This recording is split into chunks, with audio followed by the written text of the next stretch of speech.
Buenos días, queridos hermanos. Aquí estamos una vez más reunidos analizando este maravilloso eh, capítulo 8 del libro de Romanos.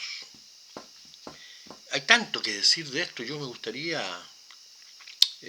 poder transmitir todo lo que yo siento de parte de Dios para esto que estamos aprendiendo. Es realmente maravilloso y tiene un profundo sentido de vida. Pablo es un tanto reiterativo en este capítulo para enseñarnos cómo el espíritu domina la carne. Este es un tema controversial y crucial en la doctrina porque el mundo que no conoce a Dios o escucha hablar de Dios no entiende, no sabe cuál es la diferencia y ve como algo ridículo, algo insostenible que el hombre pueda vivir en el espíritu sosteniendo o aguantando o aplacando sus deseos carnales.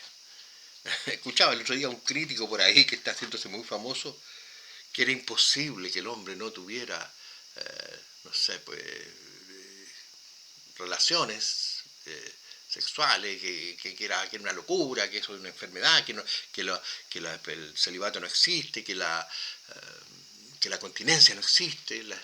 ¿Me entiende? No hay posibilidad de diálogo entre estos dos mundos, a menos que el mundo carnal, el mundo terrenal, conozca de verdad, no religiosamente, a Cristo. Puedes alcanzar lo que estamos diciendo solo si llegas a un conocimiento de Cristo. La lucha entre carne y espíritu es algo permanente, no es algo que te convertiste al Señor, lo viste, como dice por ahí Coco Legrand, viste la luz y ya está todo arreglado. No, es una lucha hasta el día que nos muramos. Esta es la guerra espiritual verdadera. Mientras el enemigo, Satanás, apela a nuestra carne, Dios está apelando a nuestro espíritu. Y cuando nosotros nos dejamos llevar por la carne, el espíritu muere. Pero cuando nos dejamos llevar por el espíritu, la carne muere. Es una cosa completamente, inversamente proporcional. No es, eh, no es que un poco de aquí, un poco de allá, no. Es inversamente proporcional. Si yo crezco en uno, el otro muere. Así que esta es la gran enseñanza que tiene el capítulo de, de Pablo.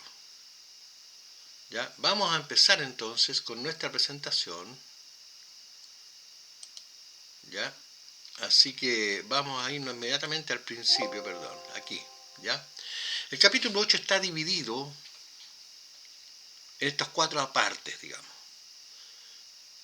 La parte 1 que es cómo Pablo nos empezó a enseñar para poder nosotros testear, averiguar si estamos viviendo en la carne o en el espíritu, en cuál de las dos. Eso lo vimos en el capítulo 8 del 1 al 11. Hoy estamos viendo del 12 al 17, el cual ahora Pablo nos está mostrando que nosotros no tenemos obligaciones con la carne, pero sí con el Espíritu. Habiendo conocido a Dios, nuestra obligación es con Jesucristo, con su Espíritu Santo. No es con nuestra carne, no es gratificarnos. Y veremos más luego, pronto, la próxima semana, espero en breve, la vida en el Espíritu que nos va a ayudar a entender y soportar las pruebas del versículo 18 al 30. Ahí vamos en detalle cómo soportar todas estas tentaciones, todas estas pruebas que tenemos en la vida para no alejarnos ni perdernos de la voluntad de Dios. Y en la última parte vamos a ver cómo triunfar en la vida en el Espíritu. Ahí vamos a hacer el triunfo real del Espíritu sobre la carne. ¿Ya? Así que, sin más preámbulos, empecemos con esta parte del estudio. Romanos 8, Reina Valera 60. Así que, hermanos, deudores somos, no a la carne, para que vivamos conforme a la carne. Porque si vivís conforme a la carne, moriréis. Mas si por el Espíritu hacéis morir las obras de la carne, viviréis. Porque todos los que son guiados por el Espíritu de Dios, estos son hijos de Dios. Pues no habéis recibido el espíritu de esclavitud para estar otra vez en temor, sino que habéis recibido el espíritu de adopción, por lo cual clamamos Abba Padre. El espíritu mismo da testimonio a nuestro espíritu de que somos hijos de Dios. Y si hijos, también herederos, herederos de Dios y coherederos con Cristo, si es que padecemos juntamente con Él, para que juntamente con Él seamos glorificados. Amén. Dios bendiga su maravillosa palabra. Así que, bueno, tomando el primer versículo, pero más que tomar el primer versículo, quiero hacer una pequeña introducción. Porque creo que nosotros tenemos que partir por identificar qué es la carne realmente en nuestra vida. Lo hemos hablado, hemos dicho que son todos nuestros deseos, son todas nuestras emociones, son todos nuestros apetitos, incluyéndolos cuando son exagerados que pasan a ser pecado, porque son apetitos o deseos normales, lícitos, como el comer, el beber, o tener relaciones sexuales lícitas, no fornicación. Pero cuando estos deseos se exacerban, se llevan a un límite que no es natural, no es normal, se convierte en algo que nos esclaviza y nos domina. ¿Ya? Esto es lo que hemos visto. Ahora, el problema está que tenemos que identificar lo que Dios dice respecto de dónde se origina, en qué puntos estamos sujetos a esta esclavitud de la carne. La gente cree que es libre, pero está sometida a su carne. No puede estar si no bebe, no puede estar si no come exageradamente, no puede si no está si no fornica. Todas estas cosas nos llevan a esclavitud si no están dominadas por el Espíritu. Tarde o temprano el hombre cae. Y partamos por lo que dice Primera de Juan 2:16, para identificar este origen de la carne. Porque todo lo que hay en el mundo, y aquí yo lo puse en colores distintos, A, los deseos de la carne, B, los deseos de los ojos, y C, la vanagloria de la vida, no proviene del Padre, sino del mundo. ¿Lo repito? Todo lo que hay en el mundo, en la cosmovisión del mundo, en lo terrenal, en lo material, ¿ya? Se manifiestan a través de qué cosa? Los deseos de la carne, los deseos de los ojos y la vanagloria de la vida. Estas cosas no provienen del Padre, sino del mundo. Lo primero que tenemos que entender es que el mundo está bajo el dominio de Satanás. ¿Ya? Hay versículos, ¿ya?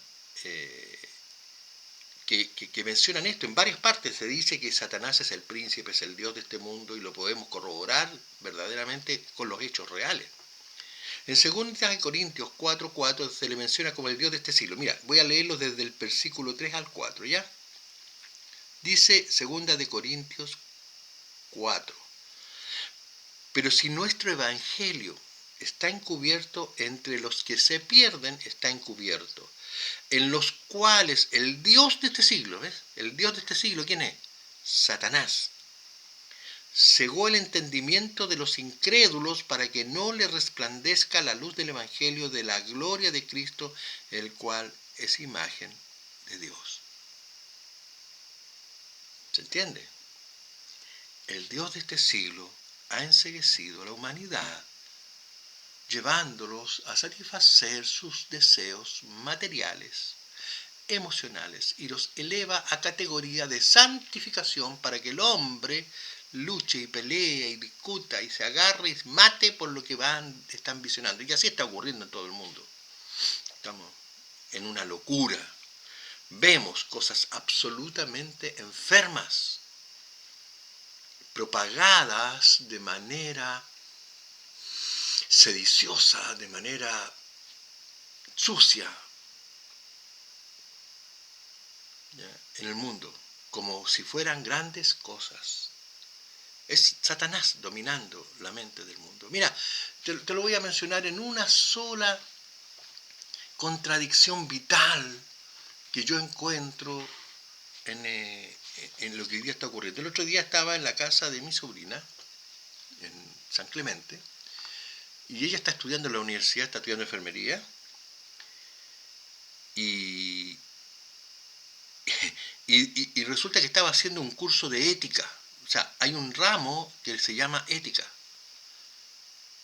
Y escuchaba yo al profesor donde, como él insistía, la ética de la eutanasia, la ética del aborto, bueno, es la misma cosa, ¿no es cierto?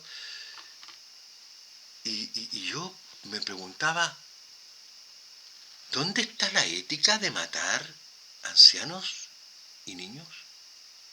Hoy día le llaman ética profesional, no sé, a lo que va en contra de los principios por los cuales esta gente trabaja en medicina, que es preservar la vida, mantenerla, conservarla hasta el último minuto, hasta que Dios disponga. Ellos no, ellos hoy día tienen una ética nueva. El mundo ha definido una ética nueva, y cuando mi sobrina ha opinado en contra o ha dicho algo que es completamente racional, ya, todo el mundo se le tira en contra.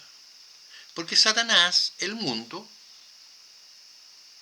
la gente, los carnales, se le están cegados al entendimiento.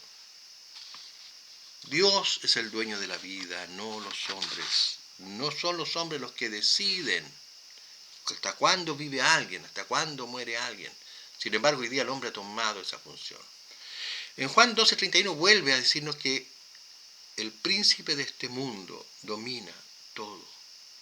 Juan 12:31, búsquenlo, por favor. Así que vamos a analizar el primer punto, el punto A, los deseos de la carne, si les parece. Mira, Satanás siempre ha usado las mismas técnicas para mostrarnos los deseos de la carne como algo que nos permita caer en tentación. Por ejemplo, intentó Satanás tentar a Jesús en medio de una debilidad corporal cuando estaba en el ayuno de los 40 días. Fue Satanás en ese minuto que él tenía hambre, que había estado 40 días sin comer, ¿no es cierto? Estaba en debilidad, yo no puedo decir si había bebido o no había bebido, yo me imagino que sí, porque nadie puede sobrevivir más de 3 días si no tiene agua. Pero Jesús no comió en 40 días. ¿Y qué hizo Satanás? En ese minuto se le presentó, cuando estaba terminando su ayuno, y fue al monte donde estaba, al lugar que estaba en el desierto, y en Mateo 4:2 describe y dice, después de haber ayunado 40 días y 40 noches, tuvo hambre. Obviamente. O sea, y en ese minuto, cuando él sintió el hambre, vino a él el tentador y le dijo, si eres hijo de Dios, di que estas piedras se conviertan en pan. ¿Aló? O sea, le estaba diciendo, por una parte, satisface tu hambre, ¿ya? Que hoy día que no te mereces estar con esta hambre, come, porque ya está bueno, ya fueron 40 días, come, y como no hay comida cerca, hace el milagro, o sea, desafía a Dios, haciendo un milagro para satisfacer tu necesidad de comida. Aquí no están satisfaciendo una necesidad, porque esta es la forma en que funciona Satanás, o en la necesidad extrema, ¿no es cierto?, o dándonos ambiciones o codicia o deseos de la carne que están, aunque estén satisfechas, queremos más, como pasa con el dinero, como pasa con todas las cosas. El deseo de la carne es todo aquello que apela al apetito carnal o físico, aunque estos no sean inherentemente malos. Por ejemplo, la necesidad de comida o de bebida, no sé, de satisfacción personal, no es una mala necesidad. No es una mala necesidad. ¿Cuándo se convierte en mala necesidad. Cuando permitimos que estos deseos lícitos se conviertan en deseos ilícitos o en acciones ilícitas para satisfacer las pasiones carnales como la glotonería, la fornicación. ¿Ya? Y todas estas cosas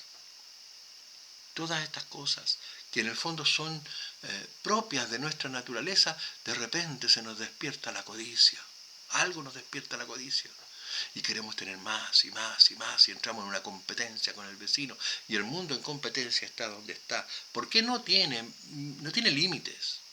Por conseguir esos objetivos la gente hoy día hasta mata.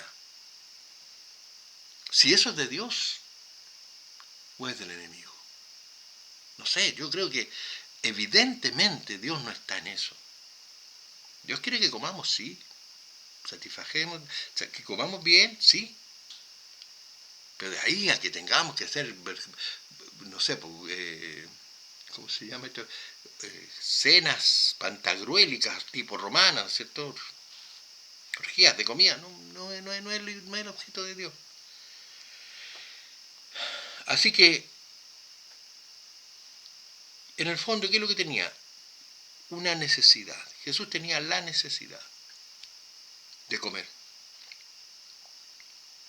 Pero Satanás quería que la satisfaciera desafiando y desobedeciendo a Dios, al Padre. Él trataba de provocar dos cosas. Primero, que saliera de su ayuno antes de lo que tenía previsto. Y segundo, que ejerciera un poder sobrenatural, haciendo un milagro, desafiando al Padre. No era ni el momento ni la oportunidad. Cristo dice que él mismo no hacía milagros, sino era por el Padre. Vamos a ver el segundo punto, los deseos de los ojos. O sea, ya tenemos claro que la primera parte, ¿no es cierto? Ya Satanás usa o nuestra necesidad básica, que es una necesidad lógica, que en la medida correcta está bien, ¿ya? Y la lleva y la exacerba y nos lleva, una vez que ha pasado el límite de eso, ya nos lleva a una esclavitud. Por ejemplo, el hombre que fornica llega a la pornografía o llega a esto, a la exageración sexual y finalmente termina esclavo de eso y no puede salir de la pornografía. Hay mucha gente atrapada en la pornografía, hay mucha gente atrapada en la fornicación y tiene sexo con uno y con otro y con otro. Basta que ustedes vean hoy día en Estados Unidos una de las vidas que es una cosa simpática entre comillas. Es la vida de Charlie Sheen, que hoy día está con un SIDA tremendo, porque un hombre que tiene que satisfacer sus necesidades físicas, siempre. Así que, claro, la carne tiene que ver con estas cosas, las materiales. El deseo de los ojos. Nuevamente Satanás intenta tentar a Jesús en medio de esa debilidad, ¿ya? Otra vez, una segunda vez. ¿Pero qué usó esta vez? Mateo 4.2. Y después de haber ayunado 40 días, perdón, los deseos de la carne, me paso el otro. Acá, 4.8. Otra vez lo llevó al diablo a un monte muy alto y le mostró todos los reinos del mundo y la gloria de ellos. Y le dijo, todo esto te daré si postrado me adorares. O sea, ¿qué hizo? Ahora lo sacó de ahí donde estaba, dice que lo llevó. La verdad es que harto atrevido el hombre para tomar a Jesús y poder llevárselo y Dios dejarlo que permitiera que lo llevara. Pero yo creo que se estaba probando a sí mismo y estaba probándolo Dios en esto. Por eso es que Satanás tuvo ese atrevimiento de llevarlo a un monte. O estaba en mucha debilidad, no lo sé. Así que, ¿qué es lo que mostró? Gloria. Dice, los reinos, mostró todos los reinos. Él no podría haberle mostrado los reinos del mundo si no fuera de él. Si no estuviera bajo su administración, bajo su dirección. Si bien es cierto, la plata y el oro son de Dios y Satanás está sujeto a Dios, la administración de los recursos de vida, de la vida, están en la forma carnal, en la forma mundana, en la forma material, están entregadas a Satanás. Así que le dijo, mira, yo te voy a dar todos los reinos, toda la gloria, pero me adoras a mí. Una vez más se demuestra la capacidad que tiene Satanás para ir astutamente a ver los puntos donde podía hacer fallar a Dios. El primero no le falló a él, ¿no es cierto?, que era la necesidad de comida. El deseo de los ojos, por eso al mostrarle, él le mostró, ¿no es cierto?, así que él estaba viendo y con eso se podía despertar su ambición. Es todo aquello que apelas a las demandas insaciables de la vida. Mira, las demandas de codicia, de ambición exagerada, son malas. Mira, ¿qué dice Eclesiastés 1.8? Todas las cosas son fatigosas, más de lo que el hombre puede expresar. Nunca se sacia el ojo de ver, ni el oído de oír. ¿Se entiende? El hombre no le alcanza las palabras para expresar la codicia. El ojo no se sacia. Siempre está buscando algo nuevo. El oído también. En nuestra curiosidad típica de ser humano, siempre estamos mirando lo novedoso, lo ajeno, lo lejano, o lo que nos llame la atención. Dice que el hombre no se cansa ni se puede alcanzar a expresar. Esta es una condición natural del ser humano. Por eso que en esta área del ojo, el deseo de los ojos, es cuando uno mira, va caminando, ¿no es cierto? Y mira el auto del vecino, mira la señora del vecino, no sé, pues mira una mujer extraña, el ojo codicia al tiro. ¿Ya? Así que Satanás usa esta cosa atractiva a los ojos, que aunque no sea mala como todo lo que hemos visto, cuando lo exageramos, cuando no es lícito,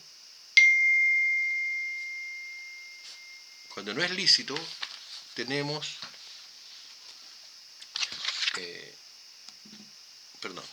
cuando no es lícito, tenemos que hacer lo correcto y no ir traspasar el límite. Pero Satanás va a usar este deseo de los ojos para hacer lo que no conviene. Por ejemplo, tenemos dos casos típicos. Voy a leerlo en la Biblia para que la Escritura nos aclaren estos dos puntos. Eva, en Génesis 3.6, fue tentada de esta manera. Veamos Génesis 3.6. Dice así: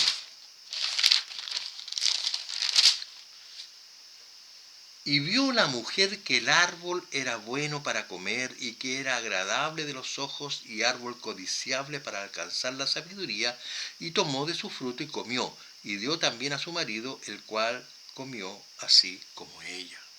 Perdón, se me corrió aquí. Entonces, ¿qué estamos viendo aquí?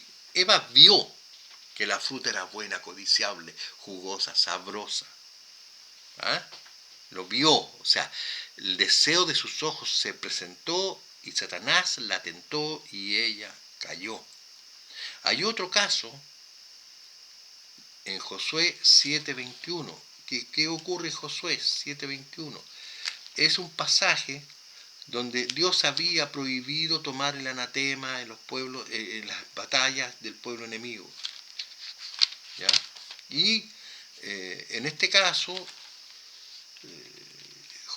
un hombre llamado Acán que tomó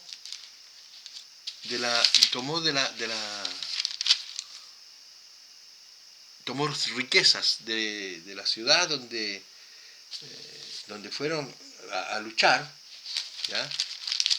Y cuando salieron de Jericó y él vio cosas que le llamaron la atención y las tomó aún ante la prohibición de Dios de que la gente tomara riquezas de ese lugar. Dios quería que su pueblo se mantuviera completamente alejado de las ofrendas a los ídolos de los pueblos paganos. Y Acán se tentó, ¿no es cierto?, y trajo esta ofrenda, y vino un juicio divino de parte de Dios. Y cuando enfrentaron a Acán, ¿no es cierto?, Josué lo llevó, lo presentó a un juicio, en base a oración, Dios fue mostrando quién era el culpable hasta que llegaron a esta persona, Acán. En el 20, bueno, vamos a al 19, dice, entonces Josué dijo a Acán, hijo mío, da gloria a Jehová, el Dios de Israel, y dale alabanza, y declárame ahora lo que has hecho, no me lo encubras. Y Acán respondió a Josué diciendo, verdaderamente yo he pecado contra Jehová, el Dios de Israel, y así he hecho. Pues vi entre los despojos un manto babilónico muy bueno y 200 siclos de plata y un lingote de oro de peso de 50 siclos, lo cual codicié y tomé. Y he aquí que está escondido bajo la tierra en medio de mi tienda y el dinero debajo de ello. Mira, cuando esto lo hizo el hombre y contaminó todo el pueblo. De hecho, esto ocurrió porque ellos fueron a pelear a una batalla con un pueblo muy pequeño, que era Jai, y que los tenían que haber vencido. De hecho, Josué mandó muy pocas personas, muy pocos soldados respecto a lo que tenía para poder, porque sabía que lo iba a combatir fácilmente con la ayuda de Dios, pero ellos fueron derrotados y fueron perseguidos y murieron muchos israelitas. Entonces, cuando preguntó Josué a Dios por qué había eso, es por esto, le dije, porque hay un anatema dentro del campamento. Y así se llegó a este punto. ¿Ya? Dios no perdona esto. Y Acán fue enjuiciado, fue muerto y fue quemado vivo. No lo sé si quemaron toda la tienda, ¿ya? Y murieron apedreados, porque esa es la forma en que morían no quemaron vivos, sino que lo apedrearon y quemaron toda la ofrenda, quemaron todo. Era la única forma. Esto es la misma cosa que usa Satanás hoy día para tentarnos. Cuando nos pone un negocio fácil, pero fraudulento, cuando nos manda una persona ahí media rara que nos ofrece algo robado, no sé, que es muy fácil tentarse. Dios no quiere eso es un anatema. Pero Satanás va a seguir usando esa misma estrategia con nosotros, llevándonos a pecar. Bien, avancemos, porque ya vemos que tenemos dos cosas claras. Uno, el deseo de la carne, y el otro, la codicia de los ojos, las cosas que vemos y que queremos adquirirlas para nosotros. O las miramos así como, ay, que me gustaría tener eso. Bueno, hasta ahí no es malo. El problema es cuando ya ni te deja vivir, ni soñar, ni pensar, ni hacer nada por tener esas cosas. Vamos a la tercera estrategia de Satanás, la vanagloria de la vida. Otra vez. Satanás. ¿Qué hizo Satanás con Jesús en el momento de su debilidad? Mateo 4:5. Entonces el diablo lo llevó a la santa ciudad y lo puso sobre el pináculo del templo y le dijo, si eres hijo de Dios, échate abajo, porque escrito está, a sus ángeles mandará acerca de ti y en sus manos te sostendrán para que no tropieces con tu pie en piedra. ¿Mm?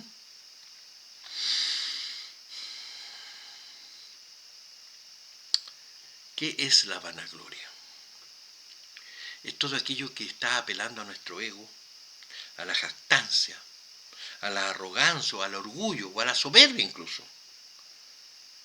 En esta categoría de tentación, el maligno usa la contemplación del logro personal, dice.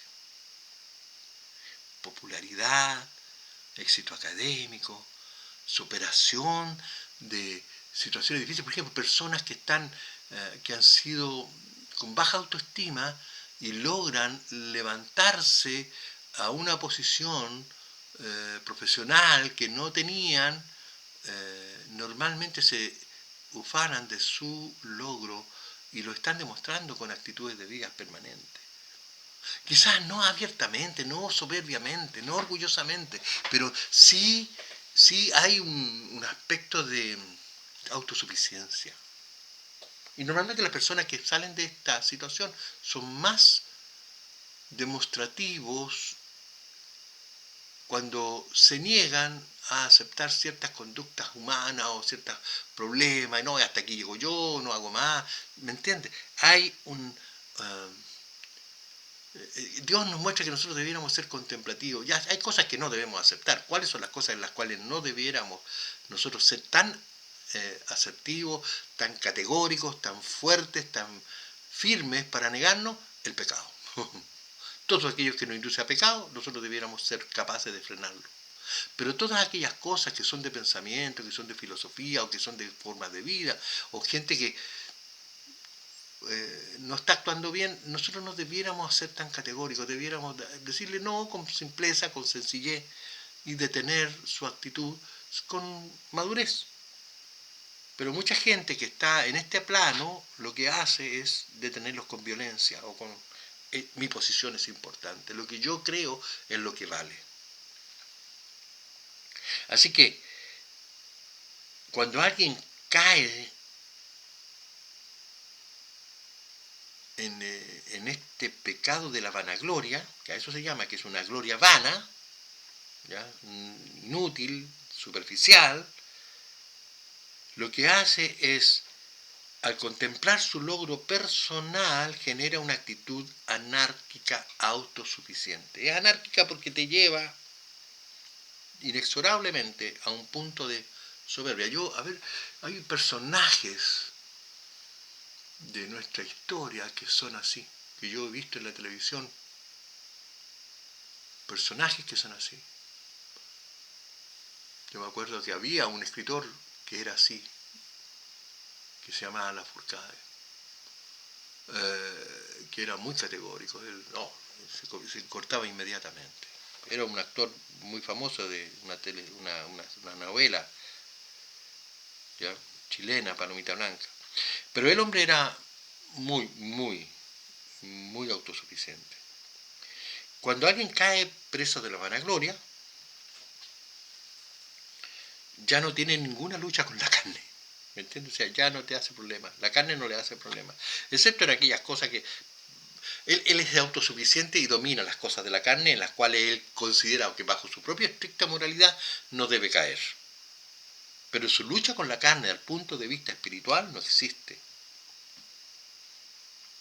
El maligno ha ganado la batalla sensual e intelectual contra el espíritu. Él ha metido en su corazón la ceguera, la certeza de que está en lo correcto.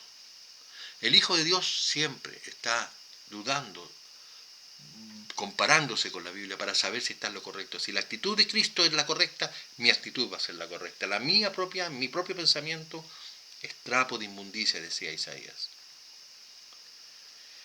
Los israelitas sucumbieron, por ejemplo, muchas veces a esta tentación.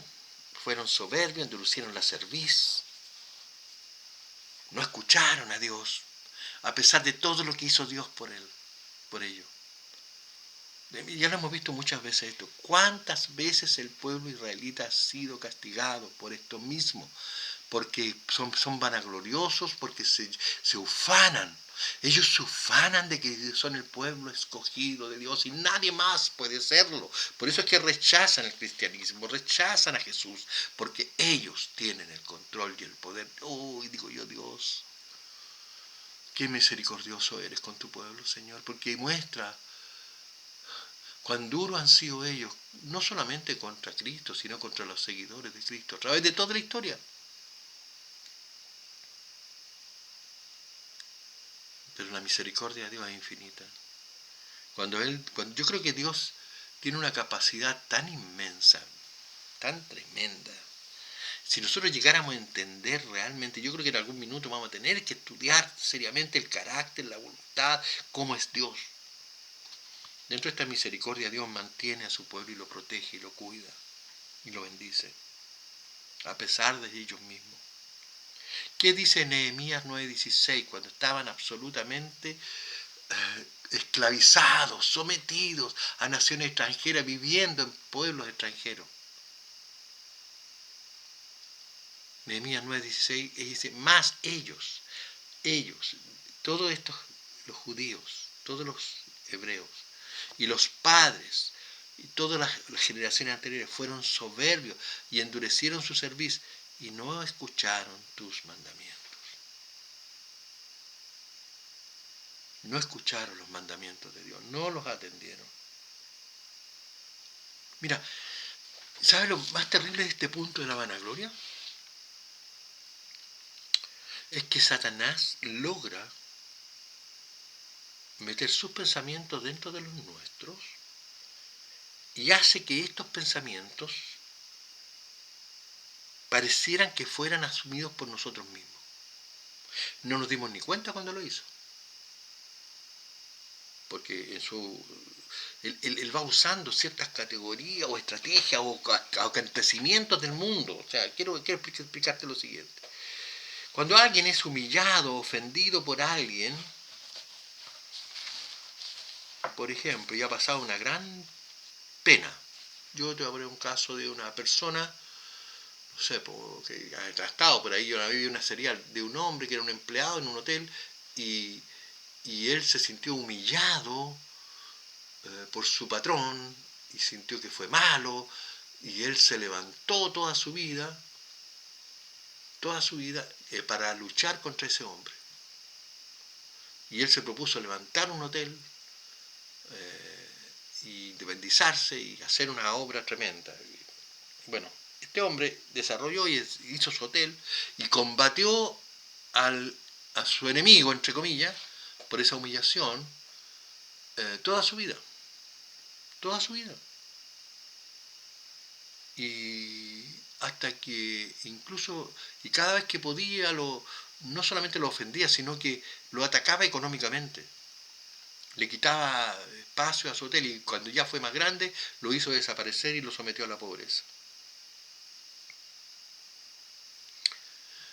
Hubo una situación en algún minuto en que este hombre, que estaba muy enojado con él, pero estaba también en una situación muy crítica en la parte económica y necesitaba miles de dólares y le llegó un bono por miles de dólares que nunca supo quién fue su benefactor. Bueno, cuando murió su contrincante, él recibió una carta de su contrincante. Cuando murió, él le mandó una carta a la hija, se la llevó, donde él le había pasado los miles de dólares que habían salvado su negocio. Y el hombre ahí recién cayó donde estaba. Pero ¿qué pasa? ¿Dónde Satanás ocupa esto? Dicen que este hombre fue el creador de los hoteles Hilton, ¿ya? Este hombre, cuando adquirió esta visión, esta capacidad de desarrollar su venganza contra su ex jefe, adoptó este pensamiento. ¿Cuál fue? Que no iba a permitir que hombres así siguieran, no sé, una idea que él aceptó en su mente, que fue producto de un hecho que ni siquiera se atrevió a aclarar. Si hubiera ido a conversar con el hombre, a lo mejor hubiera solucionado todo. No, pero él lo miró afuera con rabia y con soberbia desde fuera. Por eso es que lo terrible es que situaciones como esa, u otras parecidas, son usadas por Satanás para que nuestra mente se fije en un rumbo, en un objetivo, así ciego, que no es promocionado por Dios, sino por el enemigo, pero no se da cuenta. Y así gente quiere hoy día superarse absolutamente a través del estudio y que le reconozcan y alcanzar posiciones en la sociedad y en el mundo intelectual como si fueran grandes personas. Y te digo, su corazón cambia. Yo tengo casos de familia cerca que están en esa situación. Yo lo puedo percibir con claridad. Así que estos pensamientos originados en situaciones difíciles, en situaciones que aparentemente son naturales, quedan metidas en nuestro corazón, en nuestra mente, y actuamos en base a eso. Pero ¿sabes lo peor de todo? Es que todo aquello que vaya a ir en contra de esta posición va a ser negado, va a ser objetado, va a ser echado fuera. Una de estas posiciones tiene que ver con la religión. Cuando alguien vio que el pastor pedófilo del bosque, Caradima, dijo, ya no creo más en la religión, no creo más en Cristo. Para ser cristiano, como dice, como ellos, como los pastores, prefiero no serlo. Y por último,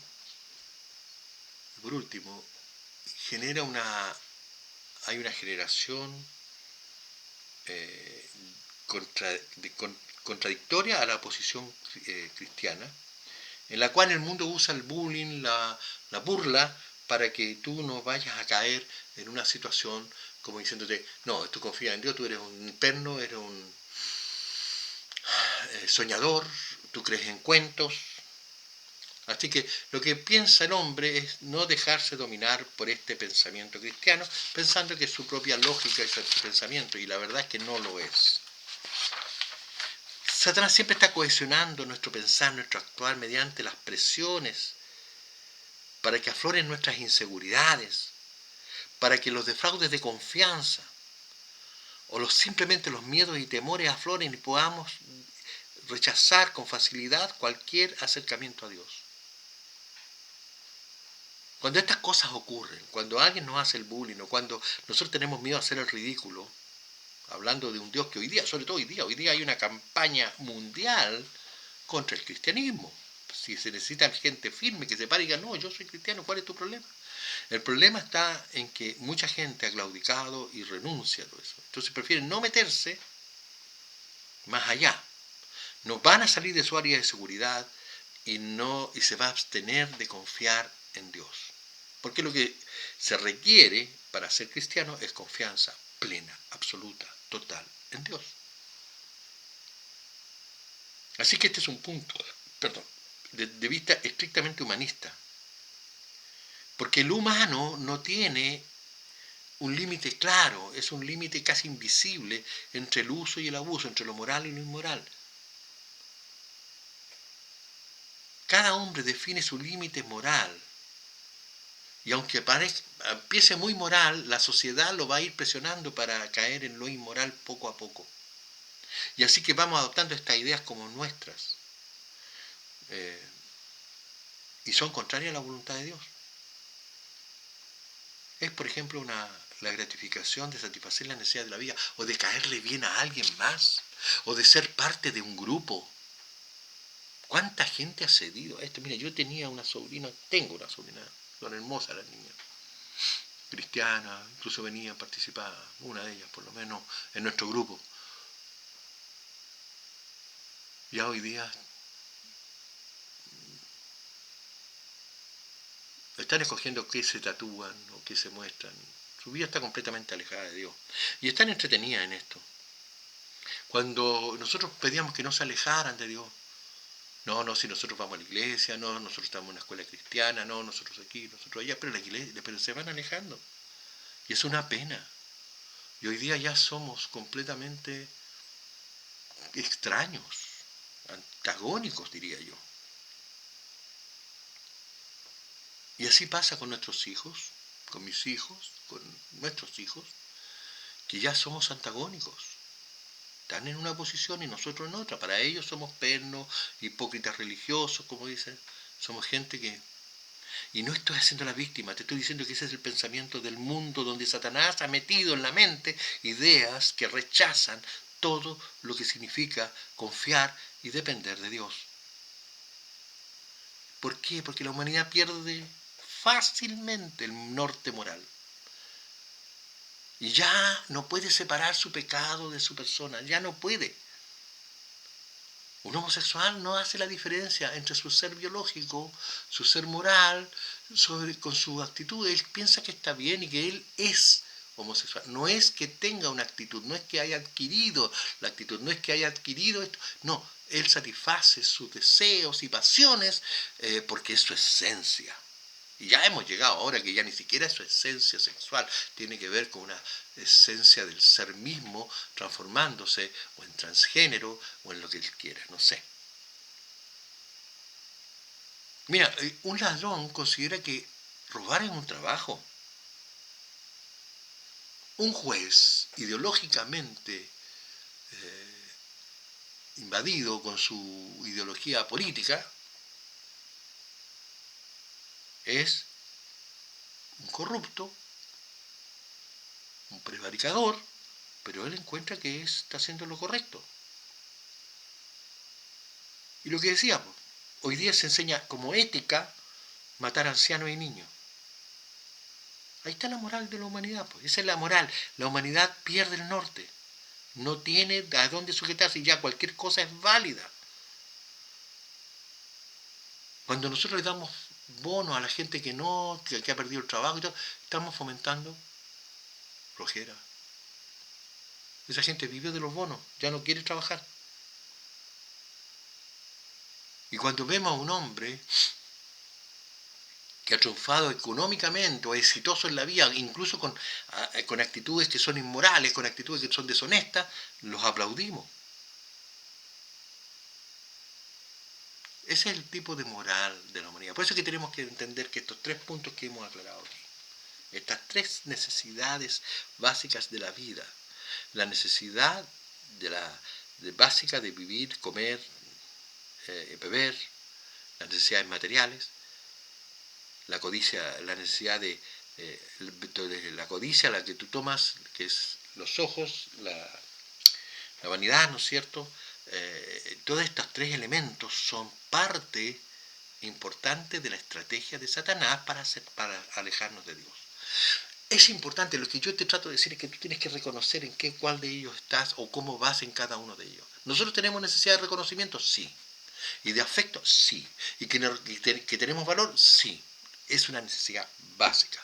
Pero la gente vive y mata por estas cosas hoy día porque no tiene a Dios en su corazón. Así que, teniendo claro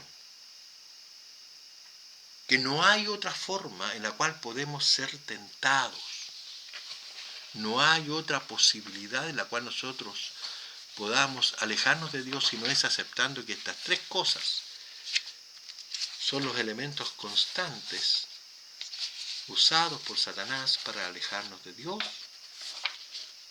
Podemos enfrentar ahora el tema: ¿a quién le debemos responsabilidad? ¿A quién le debemos gratitud? ¿A quién le debemos vida? Así está. Así que, hermanos, deudores somos no de la carne, no a la carne, para que vivamos conforme a la carne. No somos deudores de la carne. Cristo nos salvó. Cristo nos dio un espíritu nuevo. Cristo nos ha bendecido.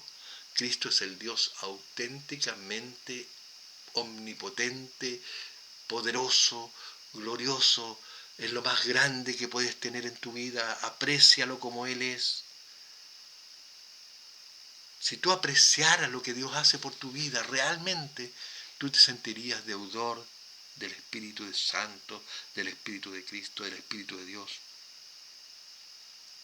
Nosotros sabemos, mira, la vida, de los que hemos vivido una vida carnal, sabemos que la vida nos proporcionó momentos, satisfacciones agradables, pero fueron escasas, realmente, considéralo como son tu vida, escasas, momentáneas, y los resultados finales fueron terribles, desastrosos, tanto en la vida terrenal, emocional, como en la vida espiritual.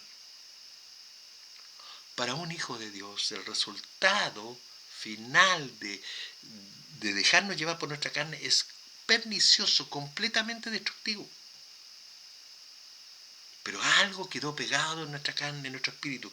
Algo que es difícil, que es pegajoso, que no nos podemos desprender con la misma facilidad. Los pensamientos como que afloran con facilidad. Esta carnalidad que nos trajo momentos, así, momentos, fueron a un costo muy alto, siempre. Si no, analiza tu vida, todos los problemas que tú has tenido, ¿de dónde han sido originados? Si no han sido de tu carne, cuando diste rienda suelta a tu carne. Si no fue por una enfermedad, porque no te cuidaste. Ya estaba viendo aquí en algunos casos de familia, digamos, que no se cuidaron y dieron rienda suelta a su carne y terminaron mal. La naturaleza de nuestra carne es constantemente pecaminosa y rebelde contra Dios. Siempre se nos presenta como algo atractivo, agradable. Tiene un poder de seducción tremendo. Y no debemos como despreciar esa capacidad que tiene de llevarnos y hacernos caer. Por eso es que la Biblia dice, mire aquel que cree estar firme, que no caiga. Porque estamos expuestos, nosotros nos alejamos un poco de Dios y nos exponemos inmediatamente a esta seducción poderosa. Satanás va a esperar un momento de debilidad para hacernos caer. Así que, sabiendo que la carne no nos ha traído sino tristeza, sabiendo que siendo hijos de Dios, el problema va a ser mucho más grave que siendo un hijo. El de la carne Dios no lo considera. El gallo vive su carne y va a tener su consecuencia natural del pecado, de la esclavitud hacia la droga, hacia la bebida, al sexo, a lo que sea, va a tener su propia condición, pero por su carne. Pero Dios no se preocupa de él. Pero cuando un hijo de Dios tiene conciencia de pecado y está el Espíritu Santo dentro de él, créeme que vas a llorar. Vas a llorar si llegas a caer. Así que, ¿qué deuda tenemos con la carne? ¿Qué deuda tenemos con nuestra vida material? ¿Cuál es tu deuda para seguir pegado haciendo las cosas que desagradan a Dios? Cuando decimos, oh, hay que disfrutar esta vida porque después de esta vida no hay otra. Oh, tengo derecho a ser feliz. Pues Dios, esta frase terriblemente. Tú tienes derecho a ser feliz a alguien más. Yo veía un letrero el otro día en el camino y decía, cuando pienses algo, tómala en serio, hazlo con responsabilidad y piensa que tienes que ser una persona feliz. Tienes que ser feliz. ¿Aló? O sea, induciendo a la gente a través de carteles, en una limitada pensamiento, diciendo el egoísmo, la egolatría. Yo tengo derecho a ser feliz, no me importa si los demás son felices o no son felices, yo tengo que ser feliz. Eso es lo que te están diciendo. Pero mucho mejor es hacer feliz a alguien más. Porque cuando tú estás haciendo a alguien feliz, estás dando algo de ti, estás siendo generoso, estás siendo cumplidor de promesas, estás dándole a otro la posibilidad de que también él pueda hacer feliz a los demás. Y así la sociedad va cambiando. Pero hoy día, estos pensamientos, dice, lo bailado y lo comido y lo bailado, nadie me lo quita. Yo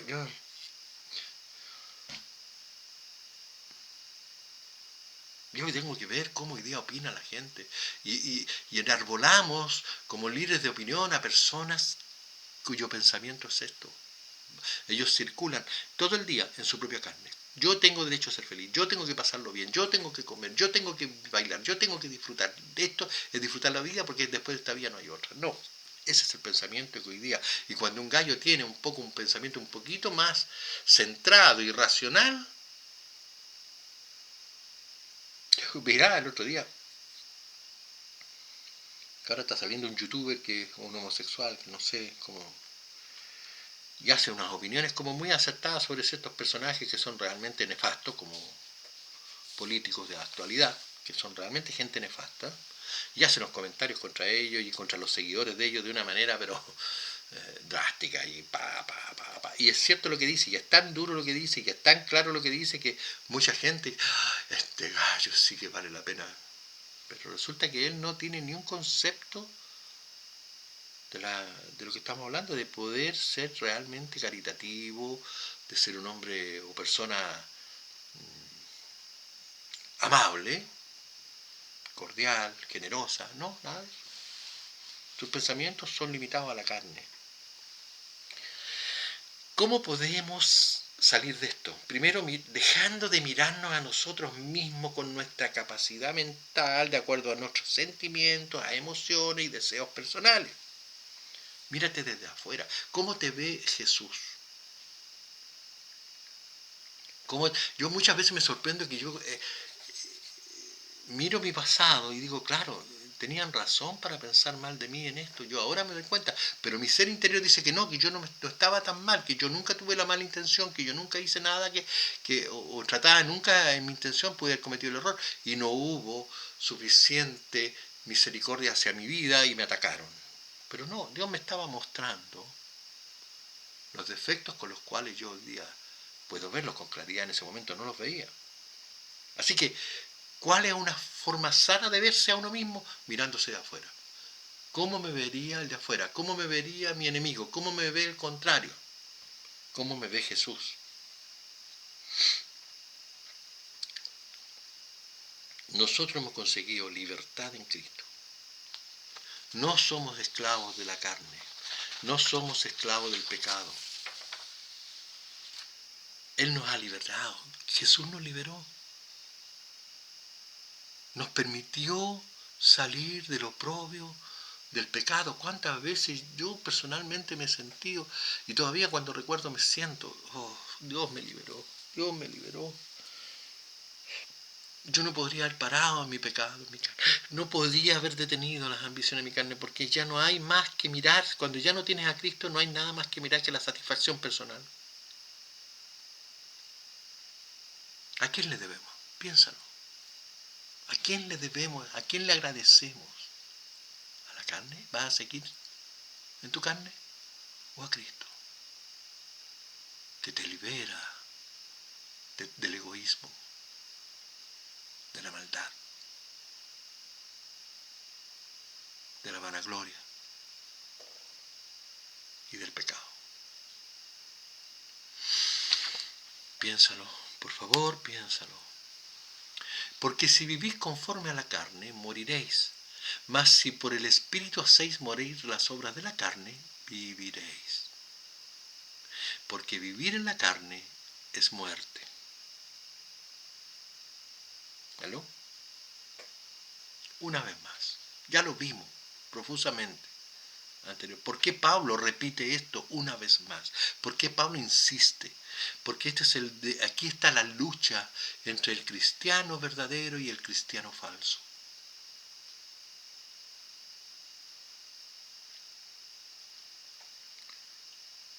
Pablo nos tiene que estar recordando constantemente, continuamente, que somos engañados en nuestras apreciaciones. La carne aparentemente nos ofrece vida, pero su resultado siempre será dolor, destrucción y muerte. Siempre. Quizás no, es como Eva y Adán y Eva. Ellos dijeron, Satanás le dijo que no iban a morir. Claro, no murieron en ese minuto, pero murieron después. Ellos eran inmortales cuando estaban en el Edén. No morían. No se enfermaban, no envejecían. El resultado final del pecado es muerte. Esa es la consecuencia de la humanidad, producto del pecado original. La muerte. Siempre el pecado de la carne viene envuelto en papel de regalo. Viene con cinta, maravillosa, preciosa, una mujer hermosa, pero pinturita, ¿ya? Y uno piensa en eso y cae. ¿Ah? O un hombre guapo, guapetón, ricachón, o un negocio, como digo yo, fácil. Siempre vienen personas que se ríen, que son simpáticas, que son agradables en apariencia, son gente piadosa también en apariencia, parece que te amaran en realidad, se muestran muy amistosos, pero son caretas que nos llevan a una trampa. ¿Ya? Así que, mira, vamos a leer, me pasé un poquito porque estaba aquí. Segunda de Timoteo 3:5, ¿qué dice? Tendrán apariencia de piedad, pero negarán la eficacia de ella. A estos evita. Esta es la referencia clara que nos deja Pablo para conocer quiénes son los realmente cristianos o amigos y los que son enemigos.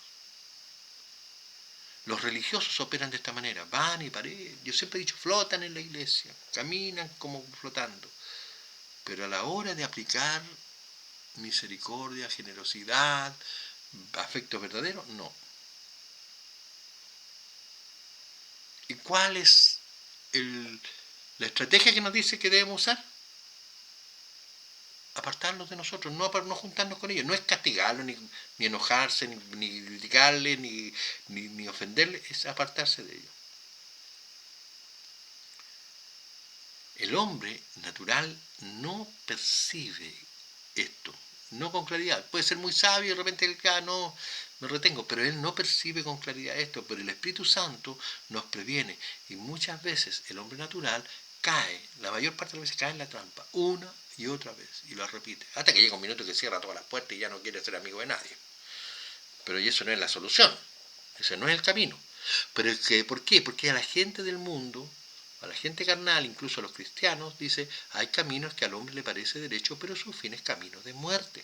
Porque no inducidos por el Espíritu Santo, tu camino final va a ser la muerte.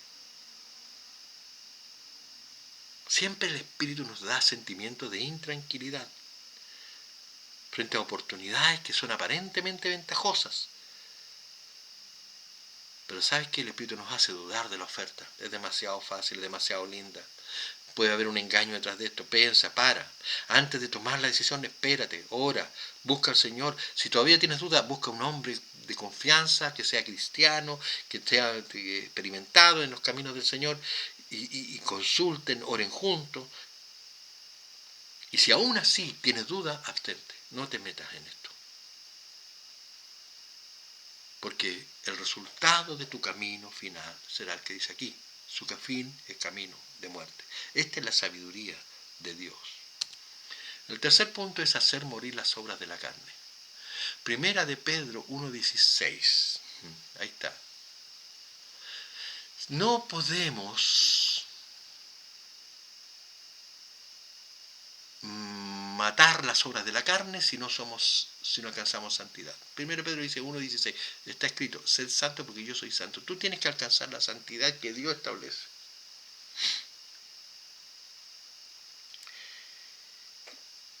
¿Cuándo tú alcanzas esta santidad? No es una santidad tipo católica con aureola en la cabeza, no es esa.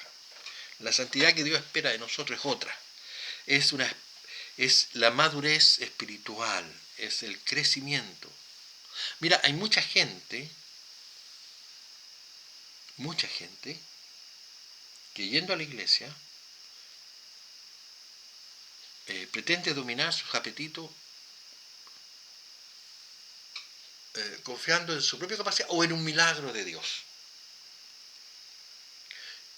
Solo por haber nacido espiritualmente. Si yo recibí a Cristo el Señor, yo soy salva, yo soy una persona que sí, yo creo en Dios, pero aunque mi vida no refleja esto, no tengo la santidad, no busco la santidad. Mucha gente cree que porque nació espiritualmente ya está lista. La exigencia está aquí, en la que dice primero Pedro, sed santos porque yo soy santo. Porque sin la santidad nadie verá al Señor, dice Hebreos 12:14. Sin la santidad.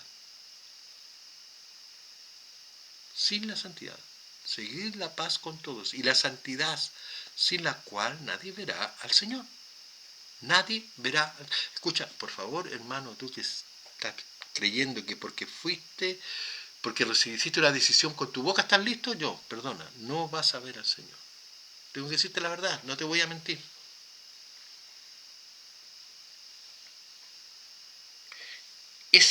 A ver, esto tiene una analogía tan natural, tan lógica, que no sé por qué no se entiende. Les cuesta, es por una comodidad, porque no quieren salir de su área de comodidad nomás, yo creo. Porque mira, si tú analizas el contenido de la vida, cómo la vida se desarrolla en los seres humanos, pasa por etapas. Se requiere nacer, ¿no es cierto? Se requiere crecer, se requiere vivir, experimentar un desarrollo de crecimiento físico, ¿ya? Debes madurar, debes envejecer y finalmente debes morir. El proceso para la vida espiritual es muy similar. O te quedaste con el nacimiento nomás y no maduraste jamás. Nadie puede quedarse, nadie se queda pegado en una sola fase. Si queda pegado en una de esas fases, enfermo, po. Enfermo. Perdona que lo diga, pues hay un hombre allá que en Estados Unidos que se cree una niñita de 13 años y se viste como niñita de 13 años y tiene 54 o 55 años, creo. Enfermo. ¿Cómo puedes ver una guagua? Es como ver, mira, cuando la gente se conforma con el nacimiento espiritual es como ver un viejo vestido de guagua. Comiendo como guagua, viviendo como guagua, como bebé. Perdón, aquí en Chile se dice guagua, pero si alguien lo ve de afuera es bebé. Si no creces espiritualmente, no vas a alcanzar la tan anhelada salvación. No la vas a alcanzar. Mucha gente está muriendo hoy día. Dios requiere madurez espiritual y en la madurez espiritual Dios nos enfrenta, nos confronta y nos presenta cosas que no son agradables en primera instancia, pero después sí traen fruto apacible. Dice que la disciplina del Señor nos trae fruto apacible. La vida espiritual requiere el mismo proceso de la vida natural, necesita crecer. Necesita madurar. La única cosa que no vas a tener ahí, que es maravillosamente buena, ¿ya? Es que no vas a morir espiritualmente, vas a vivir por la eternidad. Aquí en la tierra vamos a morir carnalmente. Así que la persona que no madura, que no crece, jamás podrá evitar su pecado capital. No podrá evitar luchar contra su carne. Aun cuando haya mucha gente que no vive en pecado capital, que no vive en un pecado tremendo, están acostumbrados a una vida que sí, que disfrutemos la comidita, disfrutemos esto, pero no le dedicamos tiempo a Dios ni queremos crecer con Él. Yo tengo que salir, divertirme, pasar con la vida, con mis nietos, las cosas que a mí me agradan. Pero el que no vivas en un pecado capital no significa que estás dentro de la voluntad de Dios. Por el contrario, dicen que estás alejado de la voluntad de Dios. Por eso Mateo 7:21, Jesucristo nos advirtió, no todo el que me diga Señor, Señor, entrará en el reino de los cielos. No tiene que ver con tu boca, lo que tú confiesas, tiene que ver con tu vida. Si tu vida declara, tu testimonio de vida declara que tú sigues a Dios, creces y maduras en Él, es el que va a alcanzar la salvación. Este es un hecho muy importante porque mucha gente dice que la salvación no se pierde. Claro, la salvación no se pierde, pero ¿para quién? Para el cristiano verdadero, no el material, no el cómodo. Dios hace una distinción. Lo dice la Biblia, no lo digo yo. Desgraciadamente te vas a quedar en tu posición y cuando llegue el minuto final, porque va a llegar, no tengas duda que se te viene el minuto final. O mueres o te vas con el Señor en el arrebatamiento. Pero ese minuto va a llegar y ahí vas a esperar ahí averiguarlo, ahí ya va a ser tarde. Ahí ya va a ser tarde. Debes hacer todo lo que esté de tu parte, en tus posibilidades, por alcanzar esto que estoy proponiéndote, alcanzar madurez, crecimiento, luchar contra la carne en el espíritu, hacer crecer tu espíritu. No somos únicamente salvados por la obra del Espíritu, sino también debemos caminar en el Espíritu. Si queremos crecer e ir tras la santidad del Señor, tal como ordena ahí 1 de Pedro 1:16, sed santos. ¿Cómo vas a ser santos? ¿Cómo vas a ser santo? si sigues pecando en tu carne, si sigues dándole rienda suelta a tu carne, si no sigues poniendo orden en tu casa, si sigues manteniendo las cosas de mala manera, si sigues haciendo cosas que Dios objeta. Es que Dios me perdona. Qué ingenuo eres. Yo creo que abusas de la gracia. Mucha gente se pierde por no conocer este detalle de la Escritura. La iglesia de Galacia le pasó algo muy parecido. Ellos fueron formados por cristianos que estuvieron entre los 120 hombres en la venida del Espíritu Santo en Pentecostés. En Hechos 2.3 está ese párrafo donde dice que el Espíritu Santo vino con lengua de fuego y hablaban lengua, y toda la gente quedó impactada con lo que Dios hizo con esas personas, y muchos de ellos fueron a formar iglesias a otras partes. Y en Galacia pasó que gente de esta naturaleza que había nacido espiritualmente, en algún minuto fueron, quizás por no permanecer en la comunión que debieran, por no acercarse como debieran a Dios, porque cayeron en alguna de estas tentaciones, empezaron a aceptar cosas raras, pero raras. Entre ellas, que para alcanzar la salvación también tenían que circuncidarse. Y se creó todo un problema porque los estaban haciendo volver a la ley cuando ellos habían alcanzado la gracia. Y ahí es cuando Pablo le pregunta, oye, ¿a qué vino Cristo? No vino a abolir la ley, pero no vino a santificarla como el objeto de salvación. Nadie es salvo por la ley. Así que, enojadísimo, Pablo se atreve a hacer unos mensajes más duros hacia una iglesia. Gálatas 3:1, empecemos y leámosla. Yo no sé, Gálatas tontos, insensatos, tontos, dice otra versión. ¿Quién os fascinó para no obedecer a la verdad? A vosotros, ante cuyos ojos Jesucristo fue ya presentado claramente entre vosotros como crucificado. Esto solo quiero saber de vosotros. ¿Recibisteis el Espíritu por las obras de la ley o por el oír con fe? ¿Tan tontos son? Habiendo comenzado por el Espíritu, ¿ahora vais a acabar por la carne? Tantas cosas habéis padecido en vano. Si es que realmente fue en vano. Aquel, pues, que os suministra el Espíritu y hace maravillas entre vosotros, ¿lo haces por la obra de la ley o por el oír con fe? ¡Wow!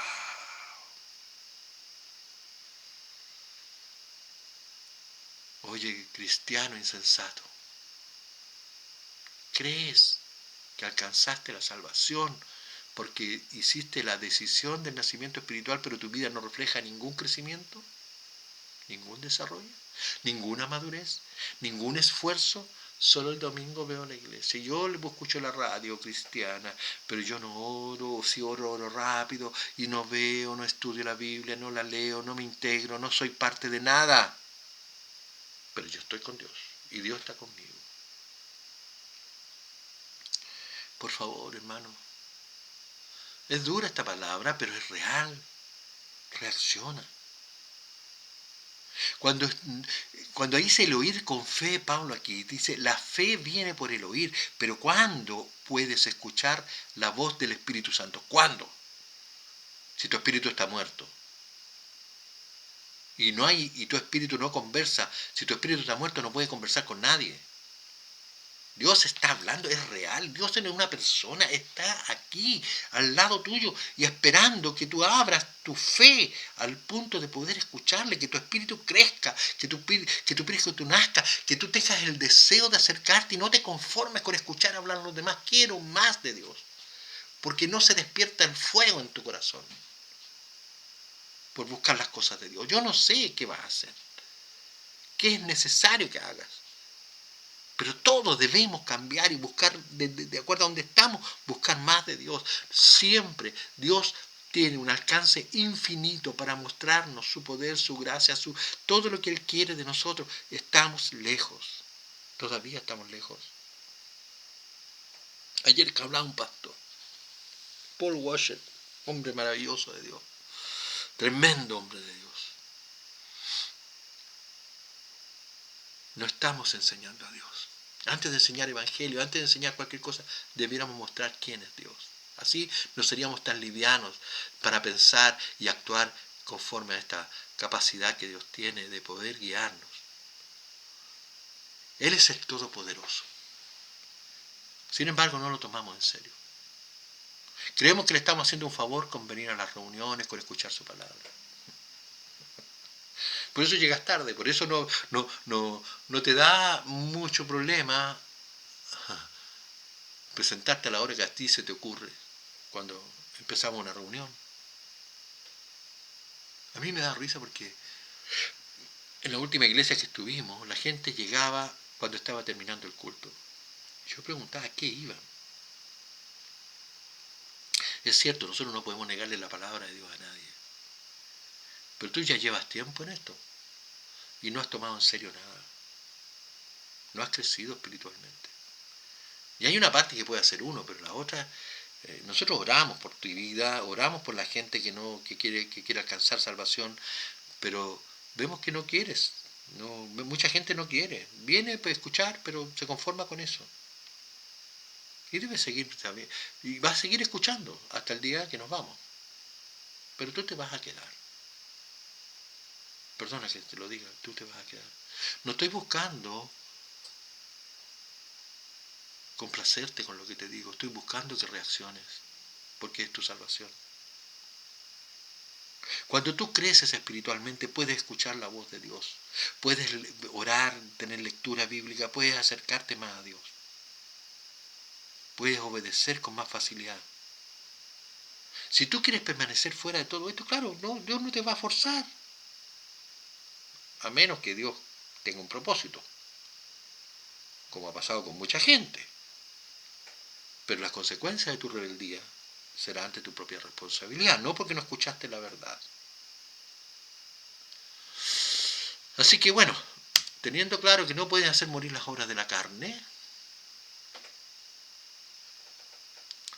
vamos a seguir con este versículo. Porque todos los que son guiados por el Espíritu de Dios, estos son hijos de Dios. Pues no habéis recibido el espíritu de esclavitud para estar otra vez en temor, sino que habéis recibido el espíritu de adopción por el cual clamamos, Abba, Padre.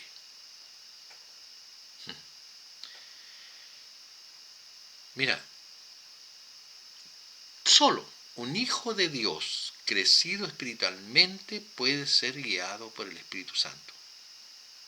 Es necesario no solo haber nacido para ser llamado hijo de Dios.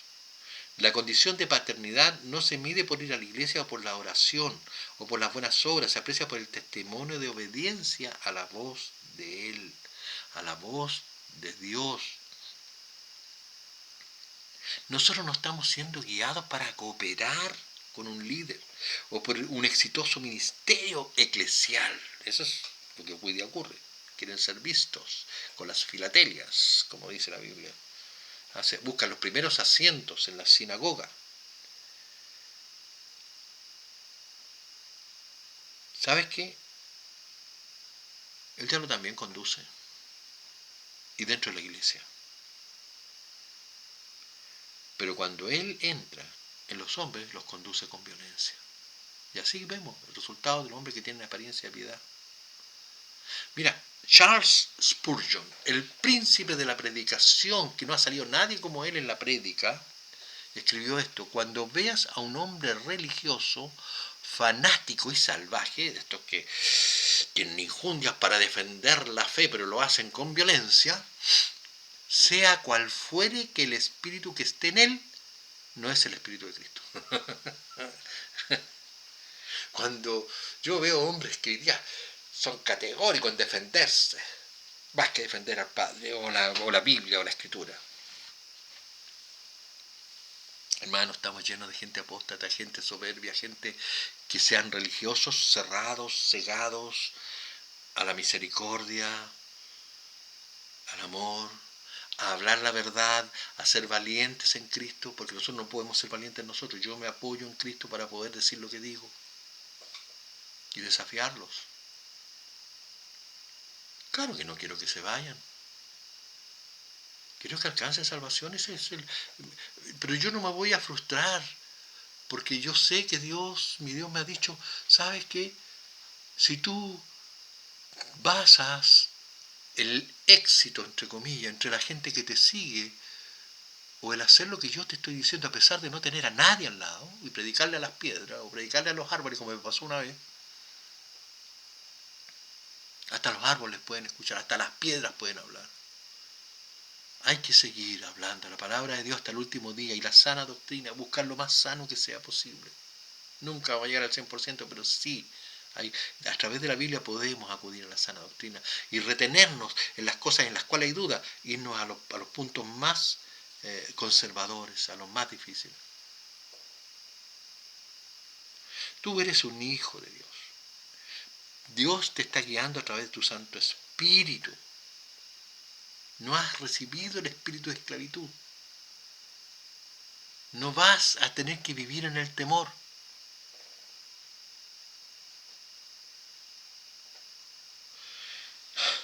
Somos hijos de Dios. No hay posibilidad de otra manera. Cuando está el Espíritu de Dios en nosotros, siempre este Espíritu nos va a guiar a cosas bien específicas. Primero nos va a exhortar, nos va a confrontar, dolorosamente. Si tienes dolor en una confrontación, es el Espíritu, no lo dudes. Pero nos va a guiar al arrepentimiento. Tener más pensamientos sobre Jesús que en los pensamientos de nosotros mismos. Nos va a guiar al amor, a la verdad de Cristo, a la santidad, a ser siervos útiles, no escuchadores inútiles, no oidores inútiles. Somos hacedores de la palabra, dice Santiago, no oidores. No te conformes con oír.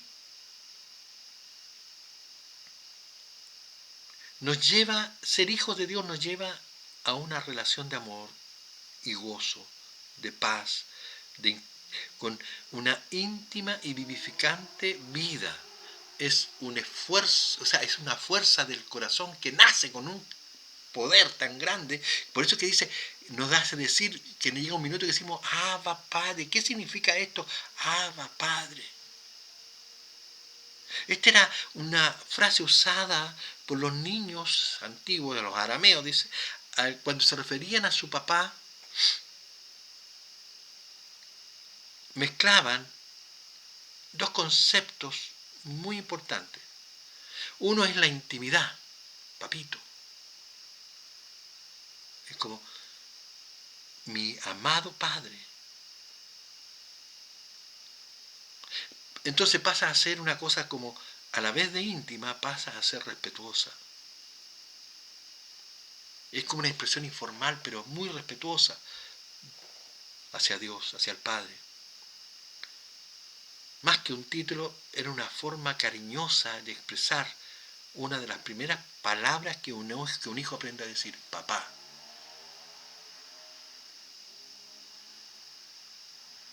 ¿Qué dice Gálatas 4:6? La prueba de que sois hijos es que Dios ha enviado a nuestros corazones el Espíritu de su Hijo que clama, Abba Padre. ¿Has clamado alguna vez, Abba Padre? ¿Alguna vez has dicho, papito? ¿Te ha salido del corazón?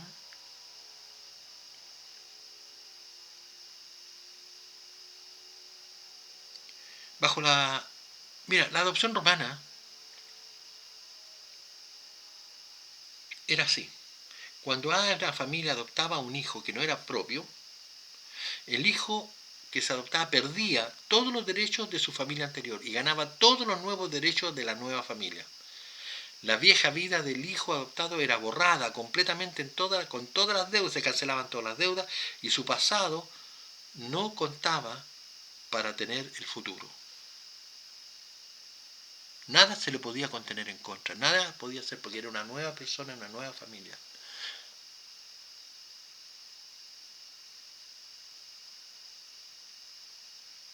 Así lo hizo Cristo con nosotros. ¿Por qué volvemos a la carne, a la duda? No habéis el respiro.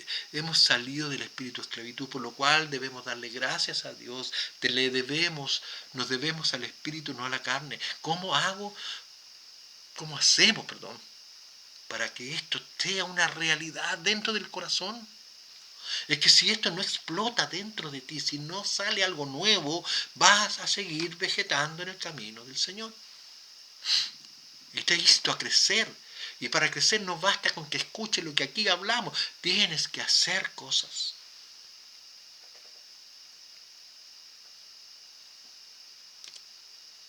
Versículo 16. El Espíritu mismo da testimonio a nuestro espíritu de que somos hijos de Dios. El Espíritu da testimonio.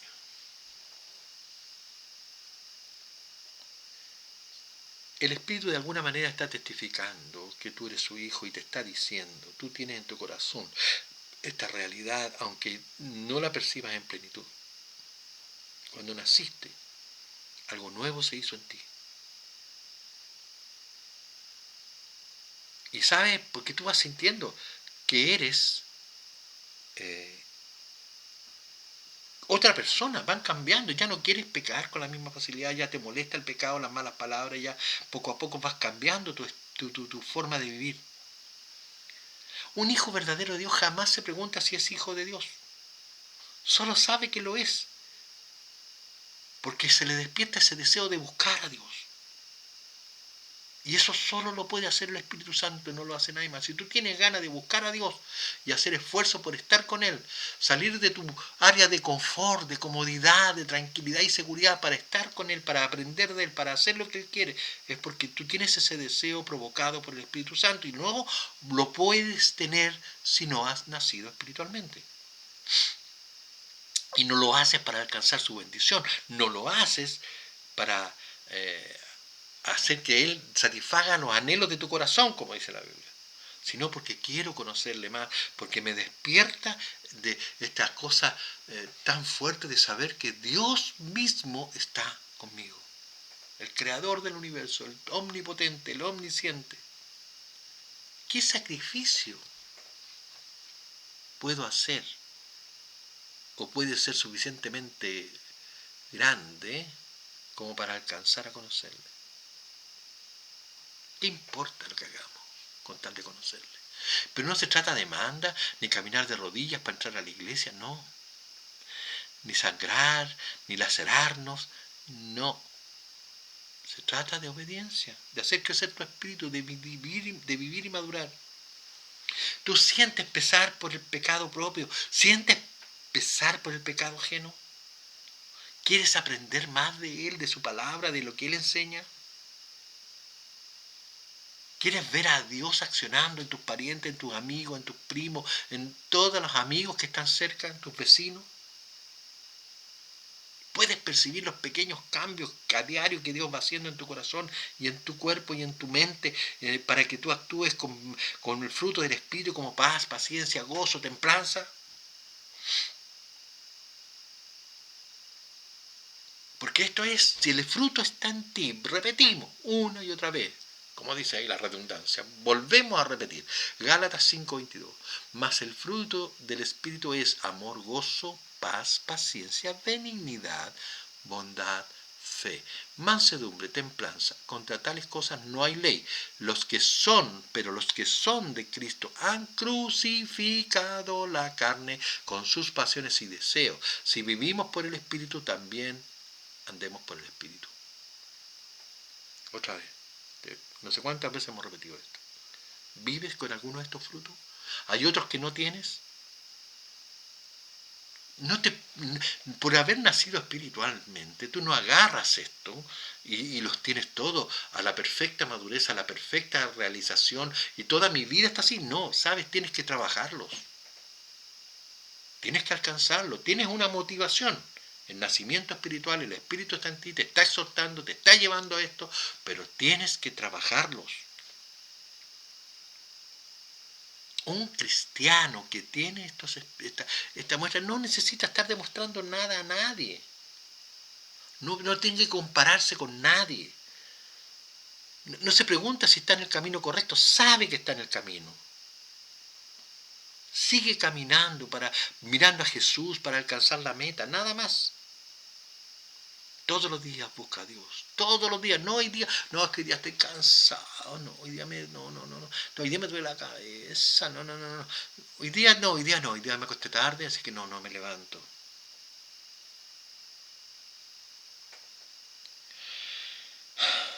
Dios cree que tú no te estás mirando y no conoces tu intención, la intención es verdadera de tu corazón. Tú crees que yo no puedo decirte, oye, hazlo o no hazlo, es tu decisión. Yo no me puedo meter más allá que exhortarte en la palabra. Pero Dios sabe si tú estás buscándolo o no. Dios sabe dónde está tu corazón. Dios sabe dónde está tu tesoro. Preocúpate si estas características del fruto del Espíritu no están en tu vida. Pronto va a ser tarde. Tarde.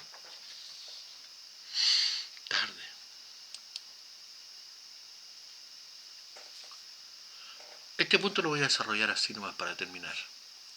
Y si sois hijos, también herederos, herederos de Dios y coherederos con Cristo, si es que padecemos juntamente con Él, para que juntamente con Él seamos glorificados. Aquí un poco, no sé, decirte, mira, ¿sabes qué? ¿Cuál es nuestra herencia? ¿Sabes lo que significa heredero? Significa que estamos adquiriendo las riquezas, los beneficios, las bendiciones de Dios al mismo nivel de Cristo. No estamos al nivel de Cristo, estamos recibiendo las bendiciones, los beneficios al mismo nivel que lo recibe Cristo. Somos coherederos, es decir, la riqueza que Dios repartió a Cristo van a ser parte de nuestras riquezas también. ¿Cuándo? Solo si es que padecemos juntamente con Él, para que juntamente con Él seamos glorificados. O sea, vamos a padecer, vamos a tener problemas, va a haber persecución, va a haber bullying, va a haber burla, va a haber situaciones incómodas, pero Dios te va a dar la fuerza. ¿Cuándo tú no tienes fuerza? ¿Cuándo tú te avergüenzas del Evangelio? ¿Cuándo te avergüenzas de Cristo? Cuando no tienes el Espíritu vivo creciendo en ti. Hermano, esto es tremendo. No, porque para hacer esto tienes que vencerte a ti mismo. Y no todos están dispuestos a vencerse a ti. No todos. Yo sé, estoy claro. Estoy claro porque yo era igual. Yo hablaba de Dios, pero me daba vergüenza. Oh, era cobarde. Aún soy cobarde. Pero ¿sabes cuál es la diferencia? Que Dios me hace valiente. Porque estoy con Él. Yo lo único que puedo decirte es que a mí me da tanto miedo como a cualquiera. Cuando fuimos esta vez, mi señora siempre cuenta este hecho histórico, esta anécdota, para terminar se las voy a contar. Fuimos a la marcha por Jesús, a la última que se hizo. Iban las familias con guaguas, alabando al Señor, cantando, todos íbamos en la calle. Por la Alameda. Y aparecieron la primera línea. Y nos tiraron bombas, nos tiraron palos. A una persona la aturdieron delante de mí y nos tiraban piedras. Y yo dije, ¿pero qué es esto? Nos empezaron a tirar cosas. La primera intención mía fue arrancar. Mi señora arrancó con el pastor, se escondieron detrás de una palmera. Yo dije, no puede ser. Yo veía cómo venían las piedras. Era como decir, piedras a mí. y la pegaron a una persona y cayó aturdida. Poco más adelante, mucha gente lo fue a atender. Y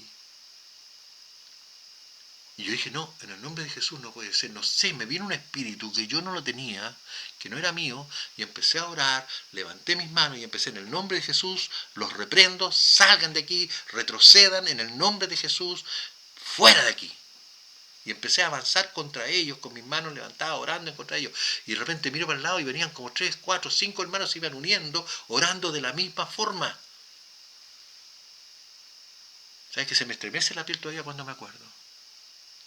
Varios hermanos empezaron a aparecer, a orar y a reprender. Sin piedras, sin palos. Extraordinario. Arrancaron. Arrancaron. Se escondieron detrás de una barra que había por ahí, como a 30, 40 metros, y nosotros empezamos a caminar de nuevo hacia donde íbamos. Fue el evento más extraordinario donde mi cobardía fue reemplazada por un espíritu que yo no conocía.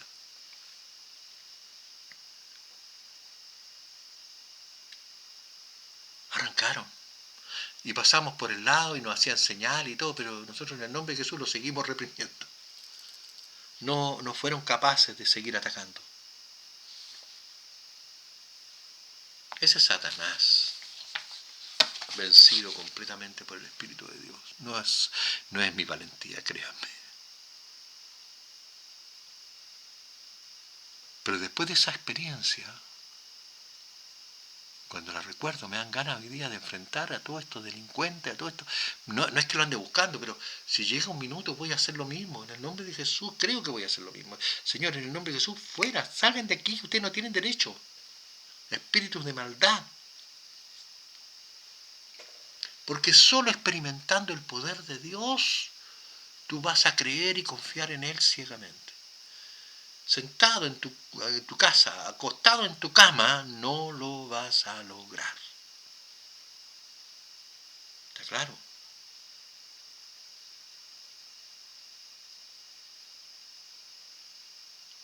Y esto no basta que se haya hecho una vez, tiene que hacerse siempre. Así que bueno, esta es mi recomendación. Este es mi deseo para este día. ¿Cómo entender o hacer entender que nuestra carne no puede mandar sobre nuestro espíritu, que nuestra obligación no es con nuestra carne, ni con hasta gratificarnos, ni con nuestros deseos y nuestras aspiraciones más santas que tengamos, humanas? No es obligación contra eso, es con el Espíritu Santo, es con Cristo. En agradecimiento, Él nos salvó, Él nos sacó de la esclavitud. Hermanos queridos, como siempre, si esto tuvo algún sentido para tu vida, si esto tiene algún valor, si esto realmente puede servirte, por favor, compártelo. Por favor.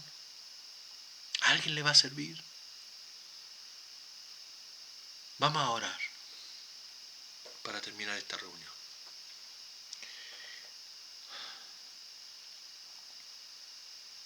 Padre, con humildad te digo, Dios, con sencillez de espíritu, Señor, con un corazón contrito y humillado, delante de tu presencia, nos concedas el favor, Dios, que esta palabra tenga significado real en los corazones de las personas que lo escuchan. No es el mensaje en sí, es tu poder derribando las barreras que el enemigo ha puesto en los corazones de las personas. Porque yo sé que hay un paso que el hombre tiene que dar para alcanzar todas las maravillas que tú has propuesto para nuestras vidas. Llegar a la herencia tan anhelada. Bendice, Señora, que escucha. Abre sus oídos espirituales. Derrama tu amor, tu poder, tu misericordia. Alcanza los corazones, Señor. Prepáranos, Dios, para el evento del gran arrebatamiento. Llévanos contigo, Señor. Haznos merecedores Haznos gente de gracia, de poder. Bendice, Señor. Bendice. En el nombre de Jesús. Amén. Gracias, hermanos. Una vez más, conéctate con nosotros, danos tu opinión. En algún minuto esto va a empezar a activarse como debiera. ¿Ya? Que Dios les bendiga, que Dios los santifique, que Dios los ayude en esta semana. Chao.